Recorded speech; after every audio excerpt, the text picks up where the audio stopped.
I have to chime in on the so-called impeachment documents that were transmitted by the heinous Nancy Pelosi.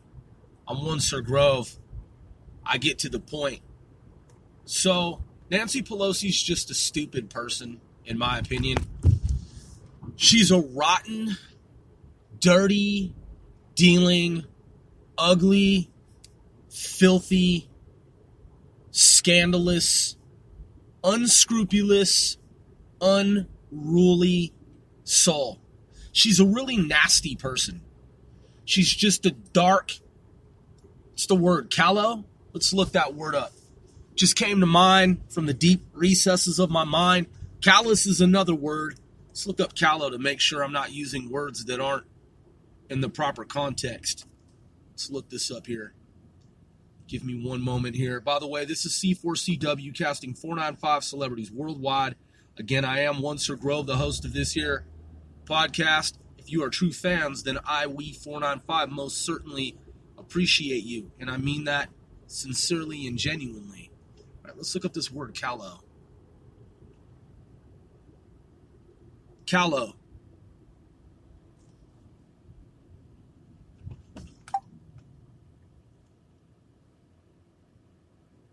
Yeah, of a young person, inexperienced and immature, earnest and callow undergraduates. Also, Merriam-Webster, lacking adult sophistication, immature. That's Nancy Pelosi, man. The irony is, look how old she is. Doesn't have anything to do with age discrimination. I'm not discriminating. There are a lot of people older than her who are totally fit for office. Despite her age, she acts absolutely immature. That's why my mind was saying, Grove, the word callow fits her perfectly. She's a callow person. She lacks sophistication. She lacks candor.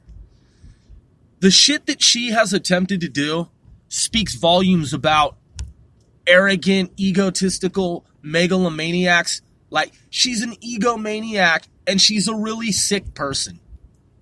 She's a terrible human being. And she's the worst kind of person to represent our U.S. government. And when the world looks at us, when the world gazes upon us, and they see wretched, despicable, reprobates, execrable, scummy, dirty people like her, I am saying the cesspool of persons like her that she represents, deep state, the swamp, just pretentious, condescending, uncouth. I mean, she's everything bad. She is everything dark and disturbing. She literally is a witch, a wretched, heinous, dark, gloomy, ugly, miserable soul. She's completely disingenuous. The shit she says is completely feigned and fawned. Man, she is a double-talking creature of the abyss. She and I have to restate, she's a sick person. And she was allowed, by way of election, to enter the halls of our government and to wreak havoc on our government. Because there are equally sick persons who are amused by electing parasitic persons such as her, such as Nancy Pelosi. She is a parasite in our government. She is a parasitic organism.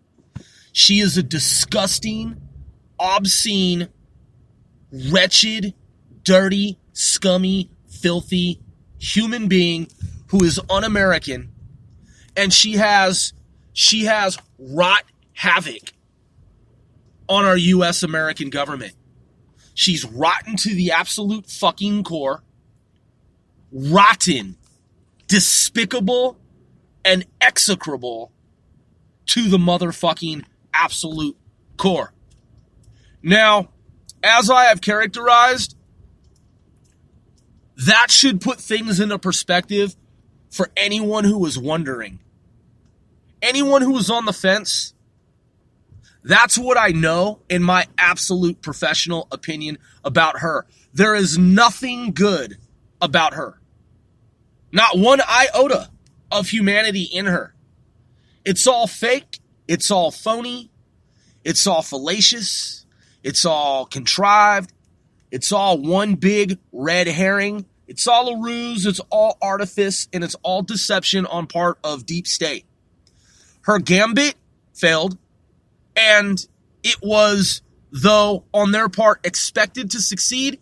Nonetheless, they have run their full course in our government.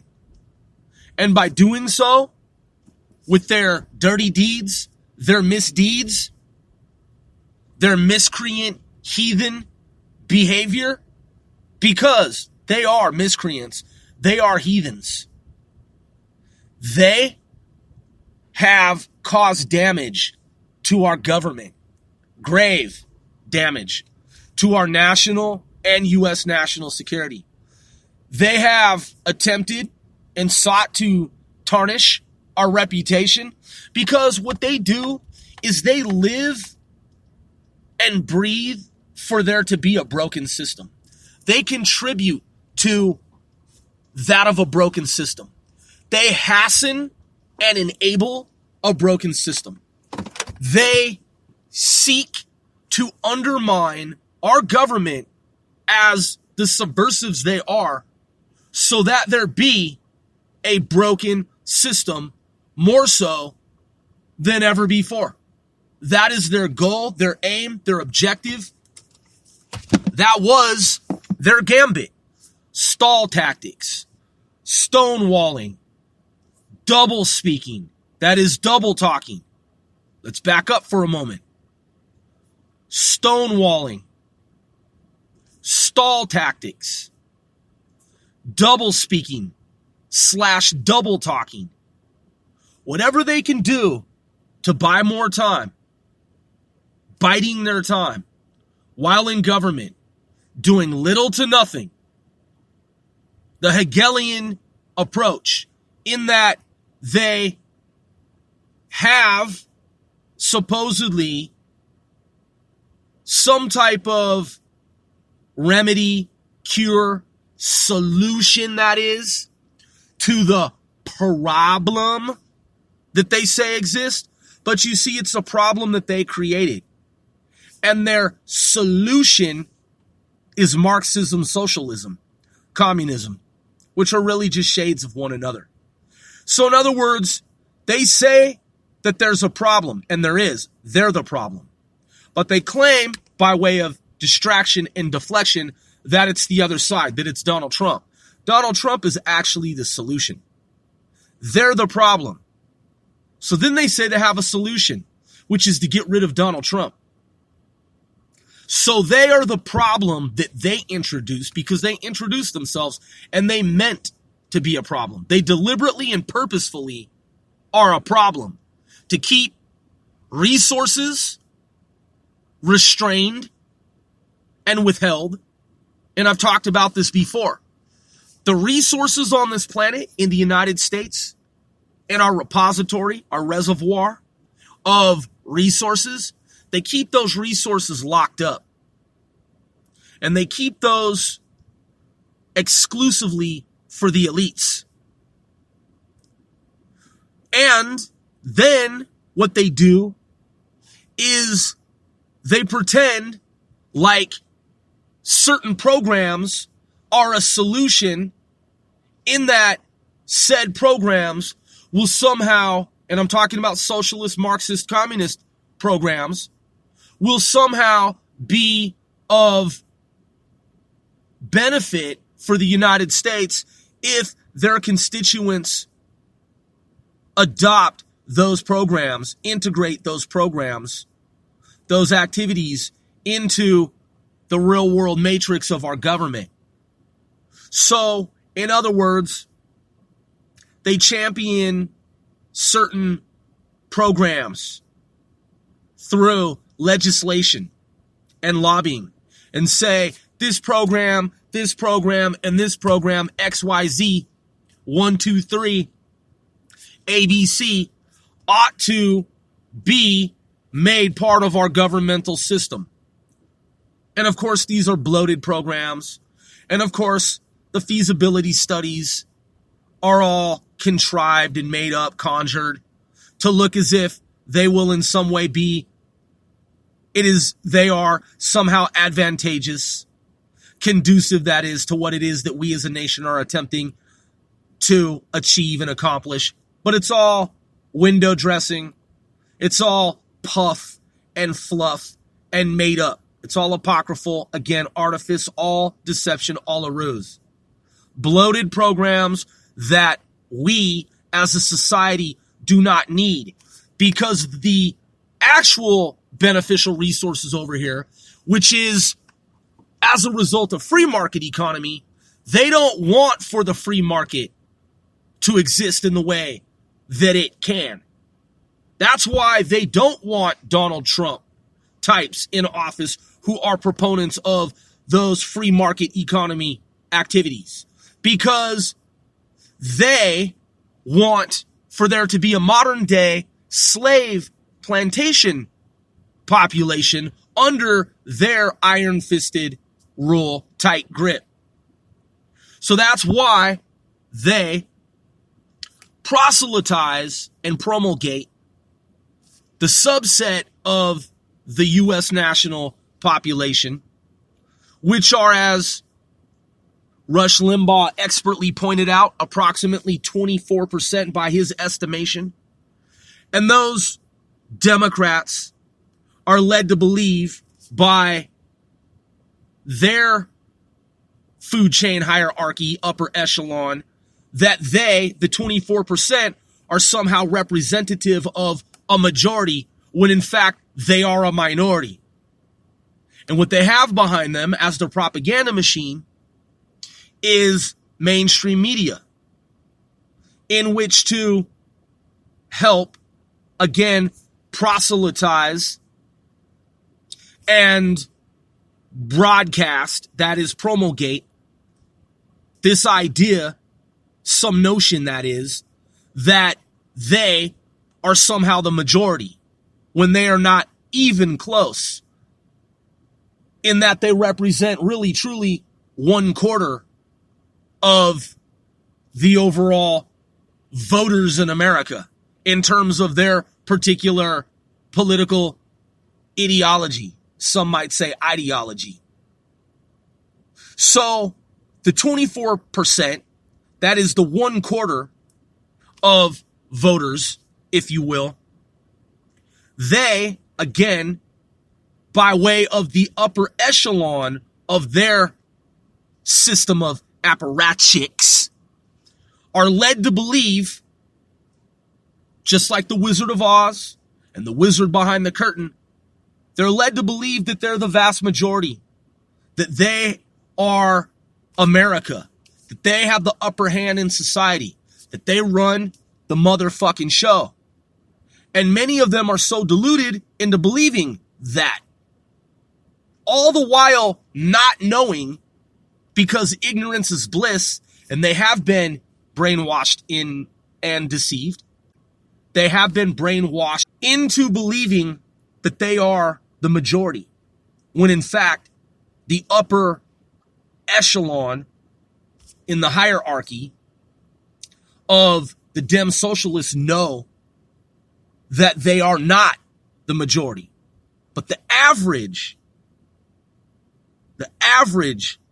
individual within that 24% subset of the American voting population genuinely, wholeheartedly, honestly, truly believes in his or her mind that they represent the majority of Americans.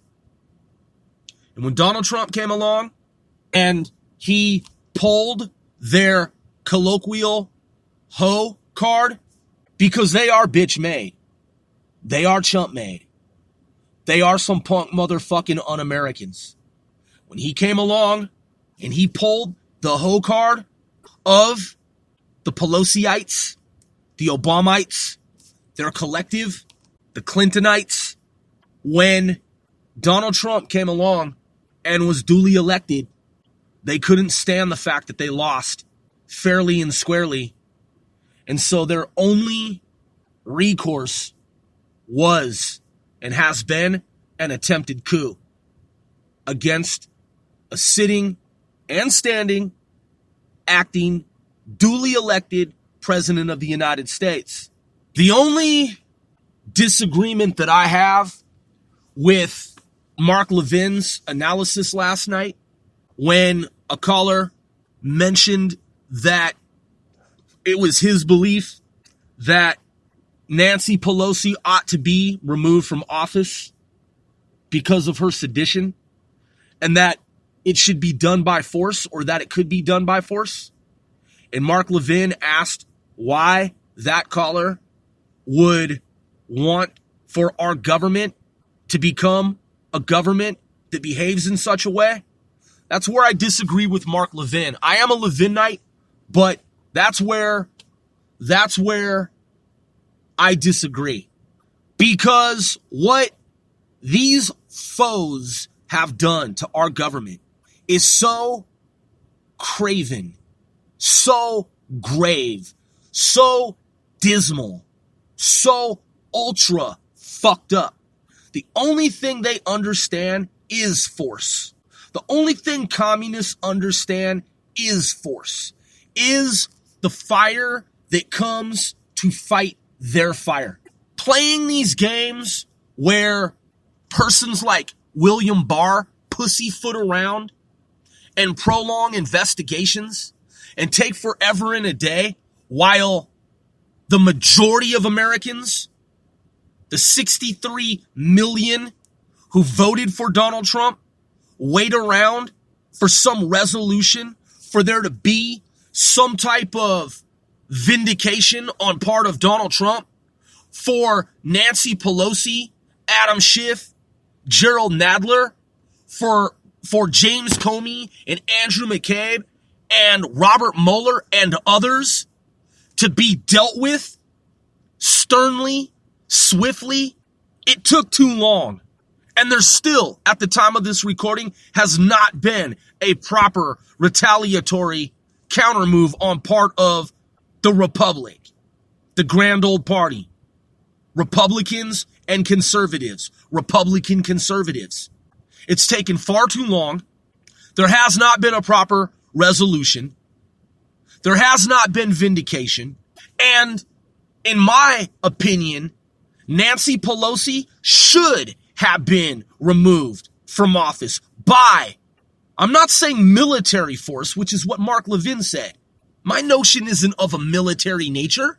A police, law enforcement, federal governmental nature is all that would be required to remove someone from office who has engaged in subversive activity. And then Mark went on to suggest that if we were to do it, that the Dems would do it. My argument is that, counter-argument, is that they've already done it. That's what the coup attempt was. It was by force. They have already gone down that path with us. They have already taken that turn in U.S. American history. And in my opinion, the only way to mitigate and resolve the situation is for the Department of Justice to do its motherfucking job that it should have done a long time ago, and have those involved in the coup attempt arrested and held without bail, held without bond, and tried for treason, which is exactly what it was, which is exactly what it was and is, and have those involved held accountable. So, again, I disagree with Mark Levin only thus far with regard to his notion that foes within our government, moles, infiltrators, those involved in treason, should not be removed? I believe that they should be removed by force of our system of law enforcement, federal government, and that they should be removed like any subversive traitor ideally would be. I don't see why Nancy Pelosi cannot be, in Mark Levin's mind, removed by gunpoint, just by force. Ms. Pelosi, it's time for you to step down. You're out of here. You've broken this law, this law, this law. You're out of here. You're done. You're being removed from office. I don't understand Mark Levin's. I have the utmost respect for Mark Levin. I am a Levinite. I salute, commend, applaud Mark Levin. I'm a huge fan and follower, and I am a Levinite. The only disagreement that I have is that Adam Schiff, Gerald Nadler, and Nancy Pelosi, James Comey, Andrew McCabe, they should be in prison, and they should be removed by force, by way of our federal government. I see no fucking problem in that. And that's what needs to happen, because if it doesn't, then it only adds ammunition to their side. It only gives them future justification to do what they've been doing.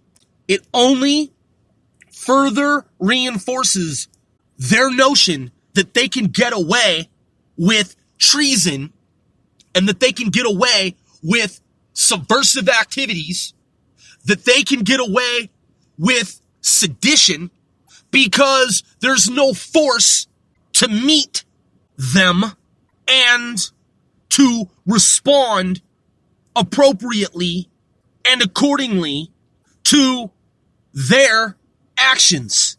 There hasn't been a proper response. There hasn't been a response in accordance with U.S. federal law in the way that there ideally should have. Someone commits treason. Someone is involved in sedition. Someone is involved in subversive activity. Shouldn't that individual be removed from government immediately? Well, then why did it not happen in this case?